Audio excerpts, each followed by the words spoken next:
नमस्कार दोस्तों, जय श्री कृष्णा, राधे राधे। यहाँ प्रस्तुत है भगवान भोलेनाथ के 10 अद्भुत और रहस्यमयी प्रसंग जो अधिकतर लोग नहीं जानते। यह गूढ़ पौराणिक कथाओं में छिपे हैं और शिव की अलौकिकता को और गहरा करते हैं। हर एक रहस्य एक कहानी के रूप में समझाया गया है ताकि आप उसका आध्यात्मिक अर्थ भी समझ सकें। शिव का असली रूप निराकार है। वह कभी प्रकट नहीं हुए थे। शिव कोई सामान्य अवतारी देवता नहीं है। वे ना आदि हैं ना अंत। जब ब्रह्मा और विष्णु आपस में श्रेष्ठता को लेकर विवाद कर रहे थे, तब एक अनंत अग्नि स्तंभ प्रकट हुआ और शिवलिंग था। वह एक शिवलिंग था जिसकी ना आदि थी ना अंत। ब्रह्मा और विष्णु ने उसकी सीमा ढूंढने की कोशिश की पर असफल रहे। शिव ने स्वयं को लिंग रूप में प्रकट किया ताकि ब्रह्मांड को सिखाया जा सके कि अहंकार से बड़ा सत्य है। दूसरा है, शिव के शरीर पर चिता की राख क्यों लगाई जाती है। शिव मृत्यु के देवता नहीं, मृत्यु के पार हैं। एक बार माता पार्वती ने शिव से पूछा, आप सदा चिता भस्म क्यों लगाए रहते हो। भोलेनाथ बोले, यह मुझे संसार की नश्वरता की याद दिलाता है। शरीर नाशवान है, आत्मा अमर। मैं भस्म का भान करता हूँ ताकि अहंकार न पले। तीसरा है, शिव कभी मंदिरों में बंद नहीं होते। वह भूतों के राजा हैं। शिव का निवास कैलाश है, परंतु वे अधिकतर शमशान, निर्जन स्थान, पर्वत और तप स्थलों में रहते हैं। वे कहते हैं जहाँ सांसारिक दिखावा कम हो, वहाँ मौन और सच्चा प्रेम हो, वहीं मैं निवास करता हूँ। इसलिए उन्हें ओघड़, अघोरी और भूतनाथ भी कहा जाता है। चौथा है, शिव ने विष पीकर जीवों की रक्षा की, पर यह एक रणनीति भी थी।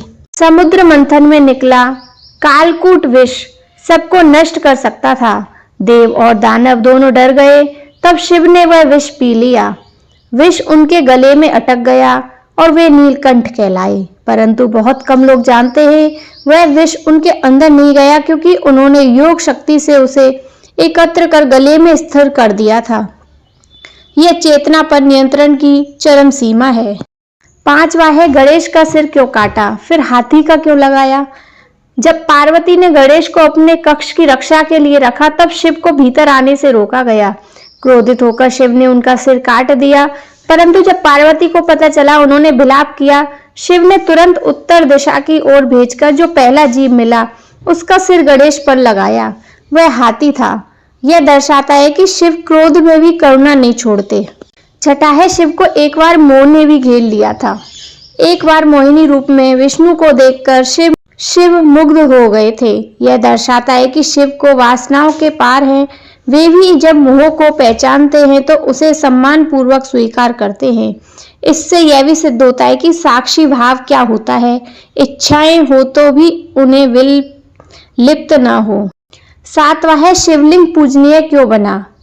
जब अग्निलिंग प्रकट हुआ तो ब्रह्मा और विष्णु को ज्ञात हुआ कि सृष्टि के मूल में सत्ता, ऊर्जा और शक्ति का मिलन है। शिवलिंग न सिर्फ पुरुषत्व बल्कि ब्रह्मांडीय ऊर्जा के संतुलन का प्रतीक है।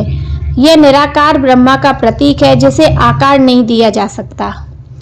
आठवां है, शिव ने अपने क्रोध से रुद्रों की सृष्टि की।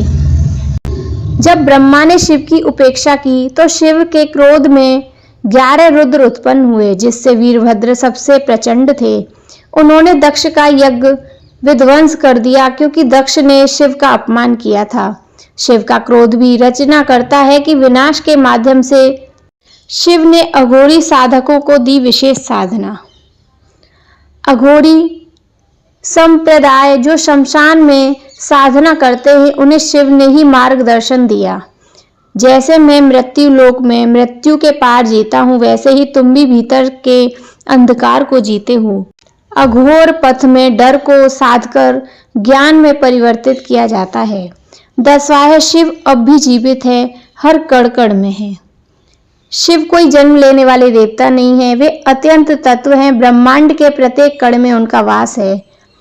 शिवोम का अर्थ है मैं शिव हूँ, यानी जो चेतन, शांत और अखंड है। इसलिए शिव को योगेश्वर, महाकाल और आदि योगी कहा गया है। शिव के रहस्यों का पार। वे तांडव करते हैं लेकिन भीतर पूर्ण शांति रखते हैं। वे भूतों के देवता हैं लेकिन साधकों के आराध्य भी। वे संहारक हैं लेकिन पुनः सृष्टि के जनक भी। वे निरक्त हैं परंतु असीम प्रेम से भरे हुए हैं। तो दोस्तों, आपको ये शिव जी की कहानी कैसी लगी? जय श्री कृष्णा, राधे राधे।